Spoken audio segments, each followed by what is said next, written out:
오늘 함께 은혜 받을 말씀 우리 출애굽기 14장 13절부터 18절 우리 말씀까지입니다. 우리 구약 성경 102면에 하나님의 말씀이 기록되어 있습니다. 우리 출애굽기 14장 우리 13절부터 18절 말씀입니다. 제가 말씀을 봉독하도록 하겠습니다. 모세가 백성에게 이르되 너희는 두려워하지 말고 가만히 서서 여호와께서 오늘 너희를 위하여 행하시는 구원을 보라. 너희가 오늘 본 애굽 사람을 영원히 다시 보지 아니하리라. 여호와께서 너희를 위하여 싸우시리니 너희는 가만히 있을지니라. 여호와께서 모세에게 이르시되 너는 어찌하여 내게 부르짖느냐. 이스라엘 자손에게 명령하여 앞으로 나아가게 하고 지팡이를 들고 손을 바다 위로 내밀어 그것이 갈라지게 하라. 이스라엘 자손이 바다 가운데서 마른 땅으로 행하니라. 내가 애굽 사람들의 마음을 완악하게 할 것인즉 그들이 그 뒤를 따라 들어갈 것이라. 내가 바로와 그의 모든 군대와 그의 병거와 마병으로 말미암아 영광을 얻으리니 내가 바로와 그의 병기와 마병으로 말미암아 영광을 얻을 때에야 애굽 사람들이 나를 여호와인 줄 알리라 하시더니 아멘. 오늘 말씀은 우리 상황이냐 시선이냐 이 두 가지 좀 주제를 가지고 오늘 말씀을 좀 함께 나눠보려고 합니다. 사실 오늘 이 본문의 배경은 그 이스라엘 백성들이 애굽에서 나와서 이제 홍해 앞에 섰을 때의 내용들을 말씀하고 있습니다. 홍해를 건너지 못하는 상황에서 뒤에는 바로의 군대가 달려오고 있고 그리고 도무지 해결할 수 없을 것만 같은 홍해 앞에서 무너져가는 이스라엘 백성들의 상황과 그들의 당황하는 모습 속에서 우리는 모세의 반응과 또한 바로의 반응들을 오늘 본문 속에서 살펴볼 수 있습니다. 자, 그래서 오늘은 세 가지의 좀 이 주제가 함께 좀 연결되는데요. 그것은 어떤 시선을 가지고 바라보고 있느냐. 그래서 이스라엘 백성들의 시선, 그리고 바로 왕의 시선, 그리고 모세의 시선. 이 세 시선을 가지고 이 상황들을 어떻게 판단하고 있는지를 오늘 말씀을 통해 좀 살펴보려고 합니다. 그리고 동시에 나는 지금 이 코로나 팬데믹의 상황 속에서 나는 내가 처한 상황을 어떤 시선으로 바라보고 있는가. 그렇게 오늘 좀 정리하고 적용하면 좋겠다 생각이 듭니다. 첫 번째로는 보이는 상황에서 마음을 빼앗긴 이스라엘의 시선에 대해서 좀 보게 됩니다. 그것은 그들이 바로 왕의 군대를 보는 시선, 또 홍해를 보는 시선입니다. 자, 오늘 이스라엘 백성들은 10가지 재앙을 통해서 하나님이 어떤 분이신지를 그들은 직접 체험하게 되었습니다. 당연히 애굽에서 나와서 이제 광야로 이제 들어가서 가나안 땅으로 들어가는 길에서 그들의 마음에는 한 가지 확신이 있었죠. 그것은 하나님이 전적으로 도와주실 것이다. 그런 마음으로 그들이 출애굽하게 된 것이죠. 그런데 그 확신이 지금 홍해 앞에 무너지는 것입니다. 자, 이스라엘 백성들의 상태를 잘 설명하고 있는 말씀이 나오는데요. 우리 10절 한번 같이 보겠습니다. 10절 우리 같이 보겠습니다. 바로가 가까이 올 때에 이스라엘 자손이 눈을 들어본즉 애굽 사람들이 자기들 뒤에 이른지라. 이스라엘 자손이 심히 두려워하여 여호와께 부르짖고.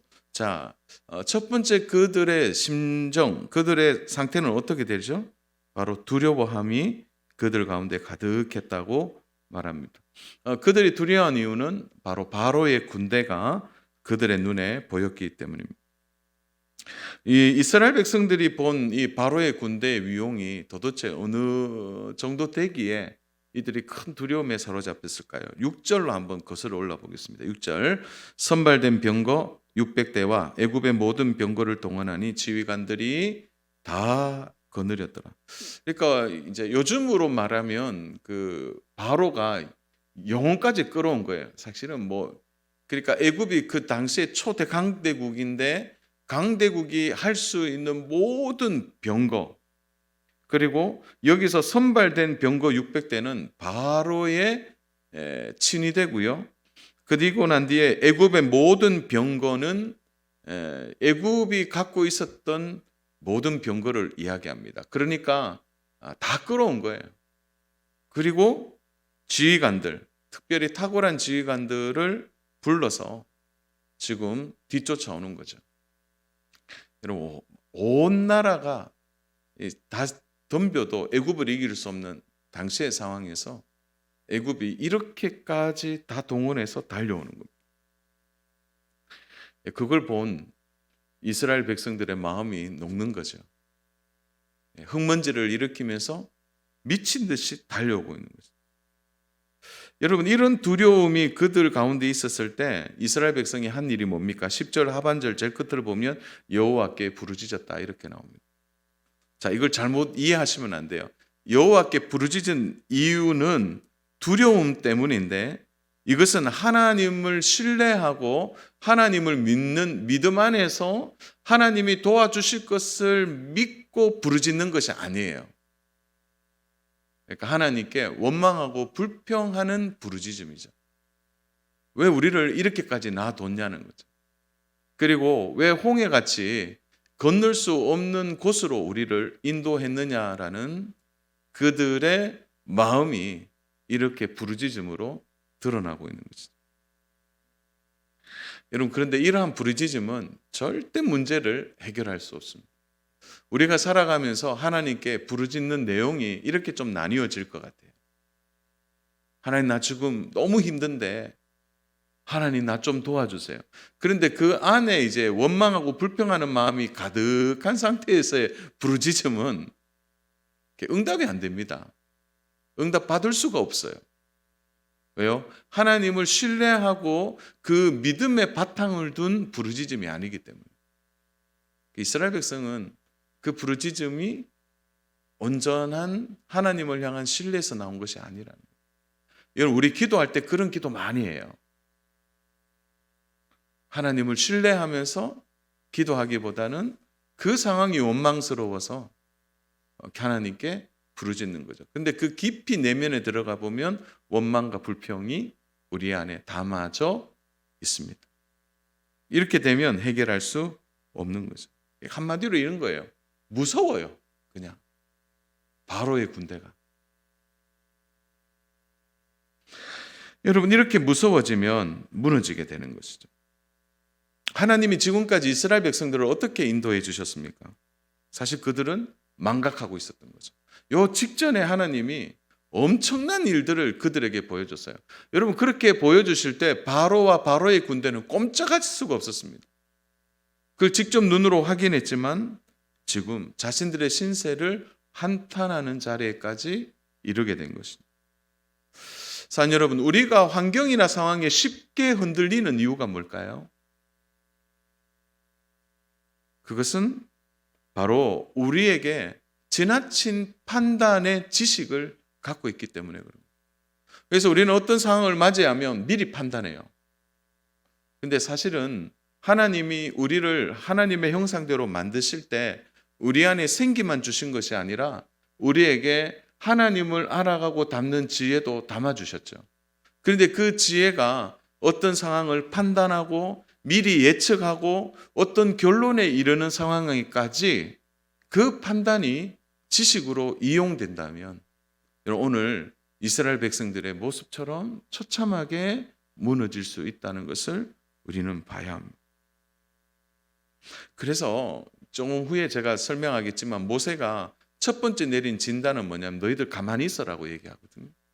오늘 여기 본문에도 너희는 가만히 있을지도 14절에 보면 먼저 좀 가만히 있으라는 거예요. 판단을 멈추고 그리고 너희의 결정을 멈추라고 말하는 것입니다. 사랑 여러분, 이스라엘 백성들이 본 이 거대한 군대의 위용 앞에 이들이 압도당할 수밖에 없었던 것은 그들의 판단이 먼저 앞섰기 때문입니다. 사랑 여러분, 성도는요, 어떤 상황이나 환경을 보고 판단하는 사람들이 아닙니다.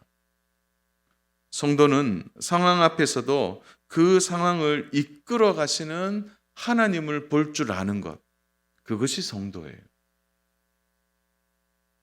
홍해가 앞에서 뒤에는 바로의 군대가, 여러분 쉽게 말하면 누구나 흔들릴 수 있는 상황입니다. 그러나 그 상황 속에서도 여전히 인도해 주시는 하나님을 보는 시선이 이스라엘 백성들에게는 훈련되지 않았고 그들에게는 이런 시선조차 없는 것입니다. 성도는 숨 고르기를 해야 할 때가 있습니다. 아무리 바쁘고 상황이 궁급해도 그때 숨 한 번 크게 쉬고 기다리고 준비해야 될 때가 있다는 거예요. 이 상황 속에서 하나님의 뜻이 무엇인지를 그들이 정직하게 하나님께 물어봐야 되는 거예요.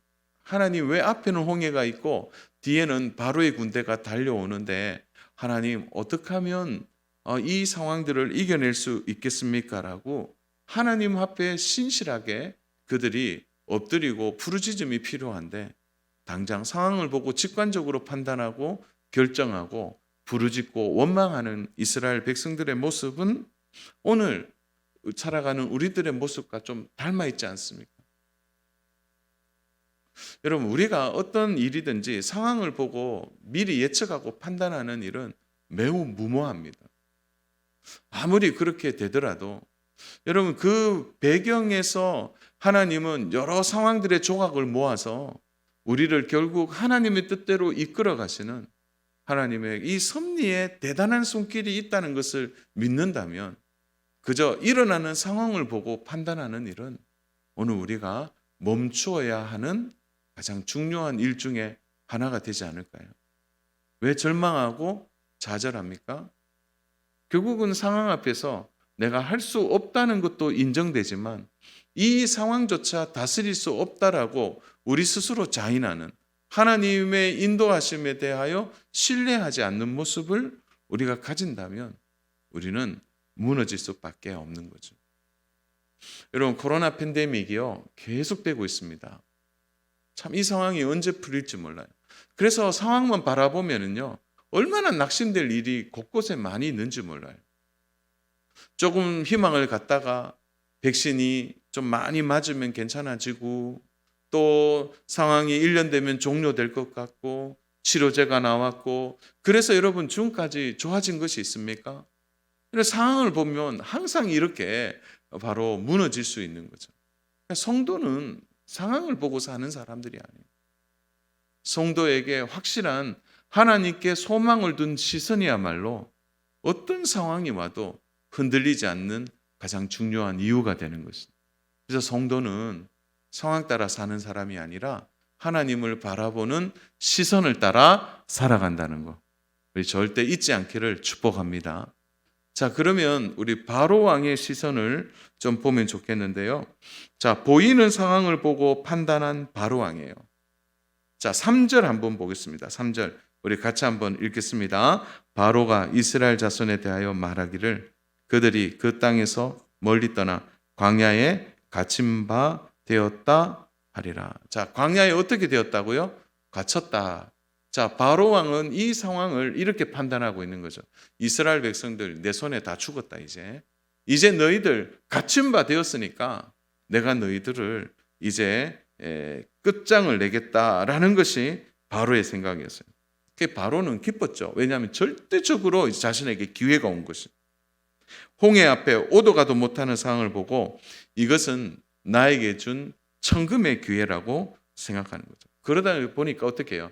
자신의 모든 군대를 동원해서 그야말로 이제 모든 것이 자신에게 올인할 수 있다 생각을 하고 달려오는 것이죠. 지금까지 그가 경험한 것이 뭡니까? 우리 한번 되짚어 볼까요? 바로는요 하나님께 얼마나 많이 혼이 났는지 몰라요. 10가지의 재앙이 바로에게 쏟아질 때 바로는 정신도 차릴 수가 없었습니다. 그가 믿었던 그 애굽의 10가지 신 고스란히 무너지는 거죠. 마지막에는요 바로가 어떻게 해요? 모든 나일강의 생명의 젖줄인 나일강의 그 생명조차도 자신이 지킬 수 없다는 것, 자신의 아들조차 지킬 수 없음에 그는 결국 무너지지 않습니까? 여러분, 그게 불과 얼마 되지 않았던 상황에서 바로가 다시 한번 고개를 들고 나에게 준 기회라고 말하는 바로의 모습을 보면 바로가 얼마나 어리석은가를 보게 되는 것입니다. 사실 바로의 성향을 우리가 좀 볼 수 있는데요. 바로는 인간적으로 보면 매우 탁월한 지도자일 수 있어요. 왜냐하면 이런 기회를 바로는 절대 놓치지 않는 거죠. 어쩌면 지금까지 바로가 살아오면서 그렇게 살았는지도 모르겠습니다. 어떤 기회가 주어지면 올인해서 완전히 자신의 것으로 모든 판도를 바꾸어내는, 어떤 의미에서는 세상적 처세술이 탁월하다 이렇게 말할 수 있는 거죠. 한 번의 망설임도 없는 거죠. 미친 듯이 달려와서 끝장을 내고 자신의 군대가 승리할 수 있도록 이끄는, 그것이 지금까지 바로가 애굽을 통치했던 방법이었던 것이죠. 한마디로 얘기하면 적의 약점을 보면 망설이지 않는 거죠. 여러분, 이것은 세상적으로 보면 지도자고 영웅이라고 말할 수 있는 거예요. 어쩌면 바로는 늘 그렇게 해서 성공했는지도 모르겠습니다. 지금 바로의 보기에는 이스라엘 백성이 갇혀 있게 보인 것이죠. 근데 한번 제가 다시 묻겠습니다. 이스라엘 백성이 갇힌 것입니까? 여러분, 오늘 우리 본문만 봐도요, 하나님의 놀라운 지략이 그 안에 숨겨져 있는 거예요.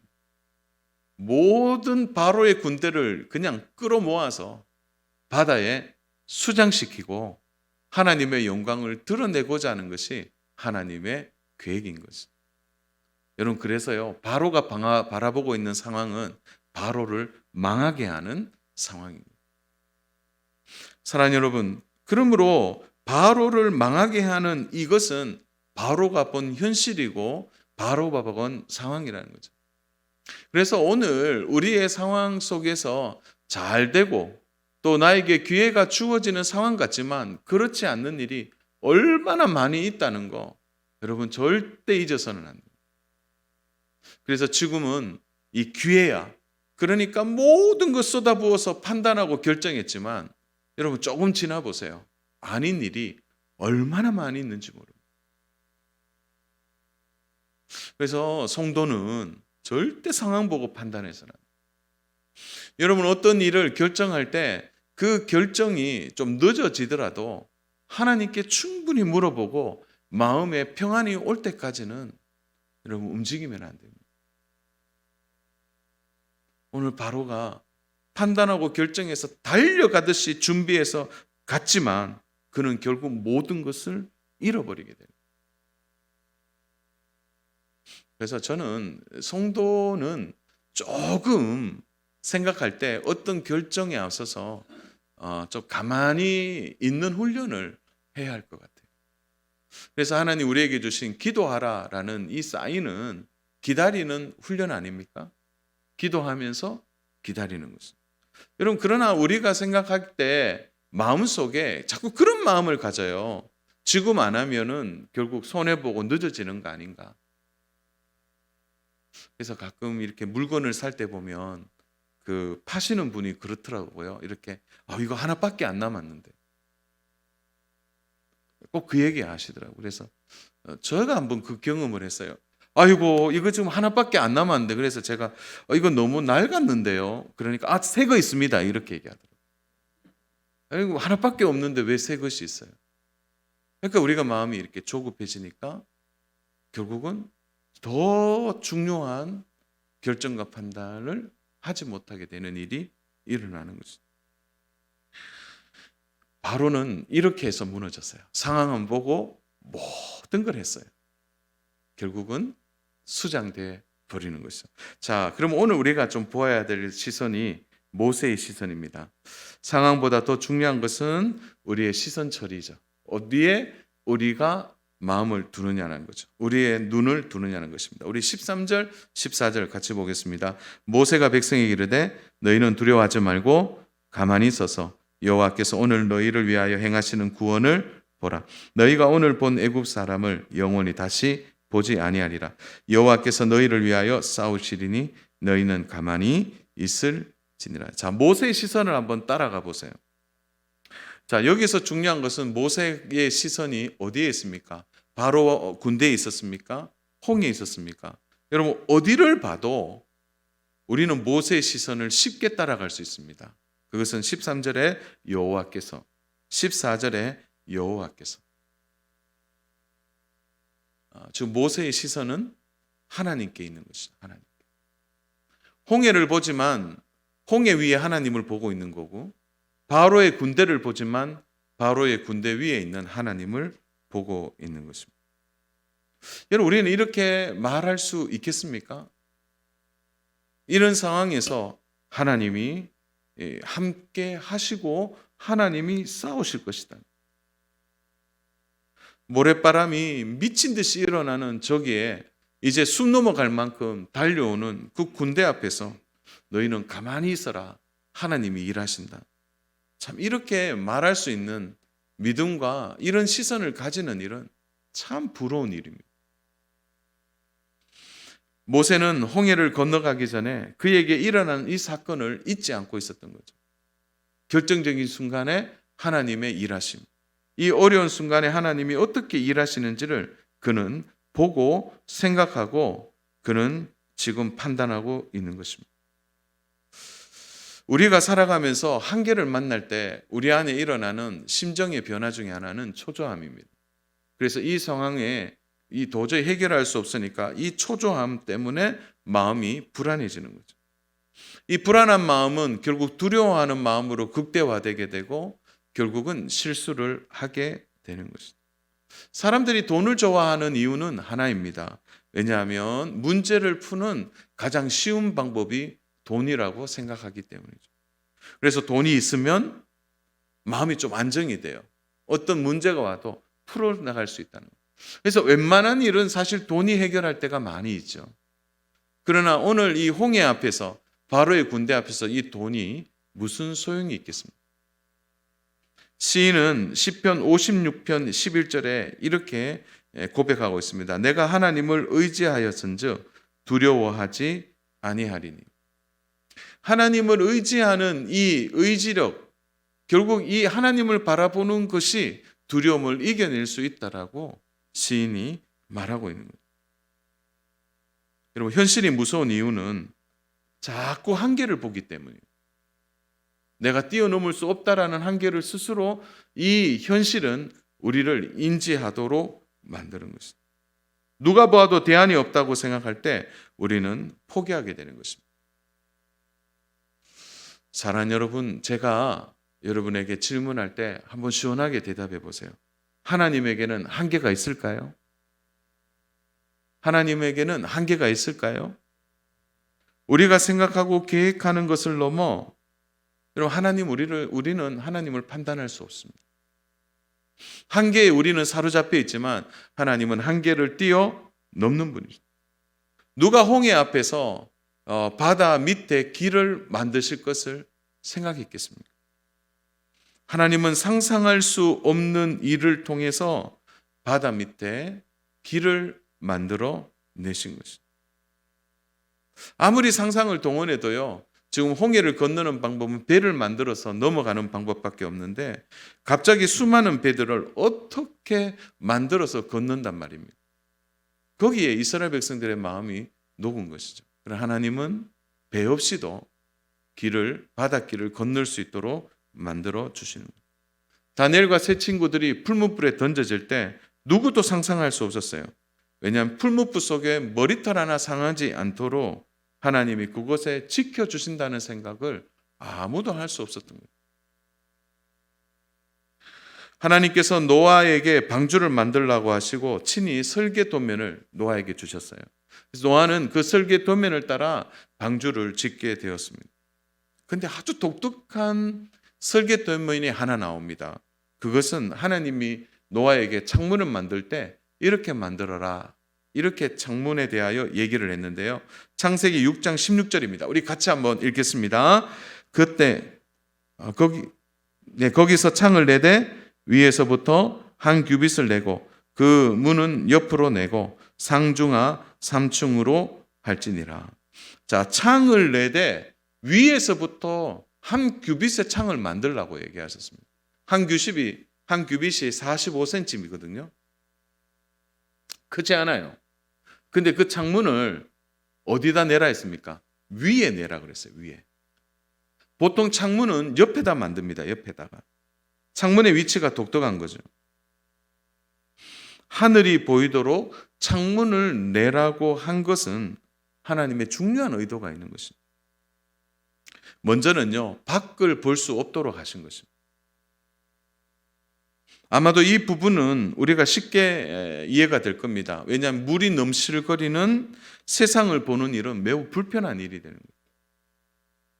오히려 마음이 낙담할 수 있는 거죠. 천하가 물에 다 잠기고 배만 둥둥 떠 있는데 계속 그 물만 바라보면 마음에 어떤 생각이 들까요? 그 마음이 슬퍼지고 낙담이 되는 거죠. 그래서 하나님이 밖을 볼 수 없게 하고 위를 보도록 창문을 위로 만들어내신 거예요. 이것은 하나님을 바라보도록 하는 중요한 의도를 숨겨두는 거죠. 아침에도 점심에도 저녁에도 계속 위에 있는 창문만 바라보는 거예요. 이것이 바로 방주를 만드신 하나님, 특별히 창문을 위로 내게 하신 중요한 의도가 되는 거죠. 여러분, 위로 바라볼 때 소망이 있게 되는 거죠. 우리가 하나님 앞에서 살아가는 삶의 문제를 그렇게 풀어가야 되는 거죠.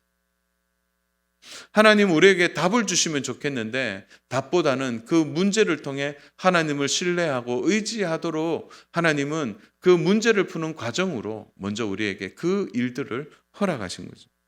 그래서 하나님을 제대로 만난 성도는요, 문제가 어렵냐 쉽냐는 거 별로 중요하지 않아요. 왜? 하나님을 만나고 경험했기 때문에. 하나님을 신뢰하는 것으로도 충분하지 문제의 크기에 매이지 않게 되는 것입니다. 그래서 모세가 하는 처방이 뭡니까? 너희는 좀 가만히 있으라는 거죠. 가만히. 판단하고 결정하고 두려워하지 말고 가만히 하나님께 시선을 두라고 하는 것입니다. 하나님의 말씀을 기다리라는 거죠. 여러분, 사실 모세 입장도 마찬가지예요. 모세도 어떻게 할 줄 몰라서 너희는 가만히 있으라. 하나님을 신뢰하고 있자. 그렇게 하고 난 이후에 하나님이 모세를 향하여 명령하시는 거예요. 너희 지팡이를 들고 나가서 그렇게 해보라는 거죠. 여러분, 가만히 기다릴 줄 아는 일이 얼마나 우리에게 중요한 일이 되는지 모릅니다. 오늘도 우리가 여기에서 실패하면 결국 우리도 두려워하고 넘어지게 되는 거죠. 가만히 있어야 하나님 말씀이 들립니다. 가만히 있어야 하나님의 손길이 보이고 가만히 있어야 이것이 바로 하나님이 이끌어 가시는 방법이라는 것을 깨닫게 되는 거죠. 그래서 오늘 우리가 상황에 마음을 두지 말고 시선에 우리의 마음을 두어야 할 이유가 여기에 있는 거예요. 여러분, 코로나의 상황은 그렇게 중요하지 않습니다. 문제는 내가 어떤 시선으로 지금 코로나를 보고 있느냐. 그 안에서도 하나님을 신뢰하는 성도는 더 어려운 상황이 와도 절대 무너지지 않습니다. 상황을 보고 쫓아가는 사람은 그야말로 그냥 넘어지고 쓰러지게 되는 것입니다. 내가 만나는 홍해 앞에서 나는 어떤 사람인지 한번 질문해 보십시오. 여러분이 만나는 상황 속에 문제를 해결할 수 없을 때 나는 지금 어디에 마음을 두고 있는지를 돌아보아야 합니다. 왜 불안합니까? 지금 내 시선이 다른 데 가 있기 때문입니다. 왜 두려워합니까? 여전히 나는 눈에 보이는 현실에 사로잡혀 있기 때문입니다.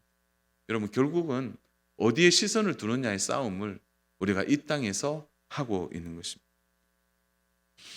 몸에 이상이 있으면 참 속상하죠. 그래서 병원 가서 치료를 하는데 어떤 분은 계속 그 병에만 시선을 모으고 집중하는 분이 있어요. 그래서 이 병이 계속 나를 이끌어가요. 나는 병들었어. 이렇게 치료가 안 되면 어떡하지? 이렇게 병을 바라보게 되면 계속해서 두려움하고 근심이 그 안에서 자신을 누르게 되는 거예요. 그러나 똑같은 병이 있는 사람이지만 그 병보다 바로 하나님을 신뢰하고 하나님이 보내주신 의사와 간호사를 신뢰하고 하나님이 고쳐주실 것이다. 이렇게 믿고 그 시선을 두는 성도는 앞의 성도와 전혀 다른 결과를 만들어내는 것입니다. 사랑하는 여러분, 어디에 시선을 두고 사십니까? 환경입니까? 사람입니까? 하나님입니까? 오늘 이 싸움을 우리가 올 한 해 하고 살아가야 할 것입니다.